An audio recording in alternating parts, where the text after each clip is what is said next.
ça encore. Ah, vous êtes là. Salut tout le monde, salut YouTube, bienvenue sur cette nouvelle vidéo. Vous allez encore entendre l'autre se plaindre une fois de plus de notre fabuleux Fairy-Dust. Je voudrais acclamer notre cher Polo Neverland. Mesdames et messieurs, acclamez-le très fort, c'est parti, il est là. Tu peux pas en faire un peu moins, ça déconne. Tu vois bien que les gens, ils ont peut-être pas forcément envie que ça soit le Muppet Show tous les jours. De quel Muppet Show tu parles? Non mais ça va pas. Non mais j'ai rêvé, c'est pas la peine de toute façon faire des efforts avec toi, ça sert à rien, je me casse. Next. Good morning YouTube, bienvenue dans le Fairy-Dust. Je vais vous montrer un petit peu le camping-car. Au niveau des interrupteurs électriques et des prises, il y a beaucoup de choses à dire. Je trouve que le concept du camping-car a été très bien fait, il est très cossu, très bien insonorisé. Vraiment au niveau de l'isolation, j'ai rien à dire. C'est vraiment un camping-car formidable puisqu'il a une coque qui est totalement entière sur le toit. Donc au niveau isolation, c'est le top. Par contre, au niveau électricité, les endroits où ils ont mis les prises et les interrupteurs sont, je trouve, pour moi, au jour le jour, désagréables, dans des accès qui sont pas sympas. Donc je vais te montrer ça et donc j'envisage de modifier ça par la suite parce que je trouve ça un petit peu chiant au jour le jour. Voilà, on va voir ça tout de suite. C'est parti. Donc ça c'est mon lit. C'est bien parce que tu as accès à allumer les spots. Cela et également tu as cela. Alors c'est très bien, mais par contre si tu veux, bon ben ça en pleine nuit ça va vraiment, ça éclaire vraiment fort. Ce sont des LED de plus de 200 watts et le problème c'est que c'est très lumineux, ça t'éclate un peu la tête, tu vois, quand tu es le soir, ça c'est pas forcément agréable. Lui c'est pareil, donc bon, il y a des spots qui sont plus dirigés, c'est pas le cas dans mon camping-car. Et donc honnêtement, je préfère allumer, si tu veux, ma petite banderole que j'ai mis derrière, que tu vois là. Voilà, donc ça, c'est une banderole LED qui éclaire très bien, que je mets en couleur plutôt tamisée. Et en plus du fait que c'est derrière, si tu veux, c'est pas directement dans les yeux. Voilà. Et ben, je trouve que ça, c'est un petit problème. Également, il y a un autre truc qui me dérange et que j'aurais voulu rajouter. Eh bien, en fait, oui, Minette, oui. C'est j'aurais aimé le Truma ici. Alors pourquoi? Je vais te montrer. Après je vais te montrer un autre défaut aussi que je considère un peu bête finalement dans la conception des interrupteurs. Donc le Truma, tu vois, il est à l'entrée. Oui ma chérie, oui. Et en fait ça t'oblige à te lever quand c'est l'hiver, tu es obligé de te lever pour régler quand c'est trop bas ou quand c'est voilà. Bon, pour ceux qui utilisent le gaz, moi c'est vrai que c'est pas un truc que j'utilise, je me sers d'une couverture chauffante, mais j'ai toujours trouvé, si tu veux, que l'interrupteur était loin. Là, c'est plus pratique pour le mettre en marche, t'allumer de l'eau chaude, alors que des fois l'hiver, t'as pas forcément envie de te lever pour faire ça, pour régler. Voilà, moi j'aime bien jongler, avoir les choses à accès plus facilement. On peut très bien sortir l'interrupteur Truma, tirer des câbles et le mettre par là, mais c'est un petit peu compliqué. Parce que les connectiques d'un Truma, c'est pas juste 3 fils, tu vois, c'est plein de petits fils. Donc il faut adapter du câblage en rapport. Du coup, ça c'est pas un truc que j'ai déplacé, notamment aussi parce que oui, il y a beaucoup de cigales, on est en plein début juillet. C'est pas un truc que j'utilise, le Truma, mais voilà, je trouve que c'est dommage. Une autre erreur aussi, vous allez voir. Donc là, j'ai des spots, j'en ai deux là, et j'en ai aussi deux en dessous les placards. Et honnêtement, ça aurait été bien plus pratique d'avoir un accès ici en interrupteur plutôt que là-bas. C'est-à-dire que tous les interrupteurs sont cachés dans le petit coin. Ils sont là. Et c'est vraiment dommage parce que tu es obligé d'aller chercher là pour éclairer, tu vois, là ça s'éclaire. Donc on éclaire absolument tous les interrupteurs, tous les spots.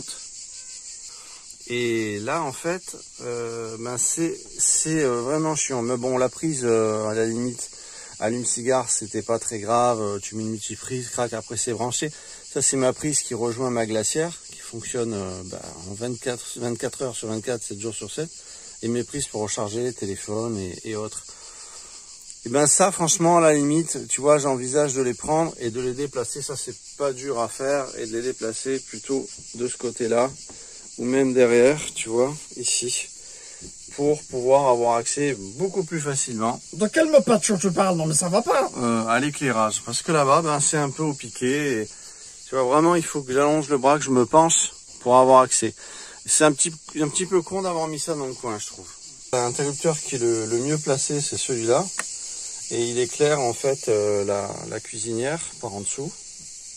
Et puis là, j'ai un autre interrupteur pour allumer tu vois, la ventilation, la haute aspirante. Et ça, c'est un interrupteur qui est bien placé. Très honnêtement, ils auraient dû les mettre là. Ça aurait été bien plus pratique. Maintenant, de passer de là à là-bas, ça sera vraiment plus compliqué. Il faudrait passer les fils en dessous. Ça serait une gêne en dessous, tout ça. Donc, ouais, ce serait plutôt d'arriver là. Alors pour ce qui est de cette glacière, je vous ai mis des liens bien plus sympathiques que cette glacière et beaucoup moins chers. Vous les retrouvez en description. Alors il y a un défaut dans cette glacière parce qu'elle est au top, j'ai rien à dire. Mais par contre, il n'y a pas de lumière de nuit. Donc quand tu ouvres, il n'y a pas de lumière de nuit. Et ça, c'est un petit peu dommage que ça soit pas éclairé. Par contre, j'ai pas de problème puisque là, au plafonnier, crac, j'éclaire, tu vois. Et franchement, ça éclaire l'endroit la nuit quand je me lève et tout.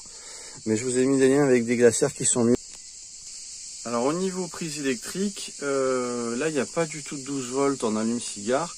Par contre j'ai une prise 220. Comme moi j'alimente tout le camping-car via le 220 via mon convertisseur, je trouve que il y en a une ici et une là. Donc ça, pour le côté cuisine, c'est très très bien. Il y a vraiment accès à du 220. Par contre au niveau chambre encore, il y a encore une erreur. Donc dans ces emplacements, tu connais ces emplacements où à la base il y a la télé. Moi j'ai tout retiré puisque je préfère mettre des choses, notamment ce moment c'est les ventilos, tout ça. Sinon je peux poser mon ordinateur portable.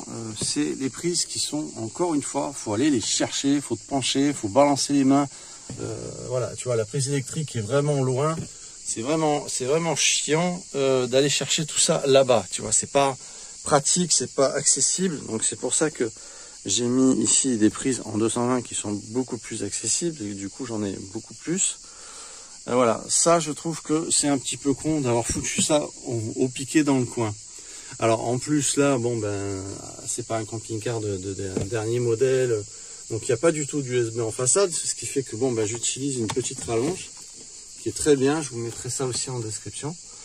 Et cette petite rallonge, il y a de l'USB, il y a de l'allume-cigare, voilà, pour pouvoir recharger les téléphones, un truc comme ça. Donc là, en fait, il faudra que je revoie un petit peu tout ça parce que ça commence à me gonfler. C'est vrai que j'y pense de temps en temps, je me dis il faut que je le fasse.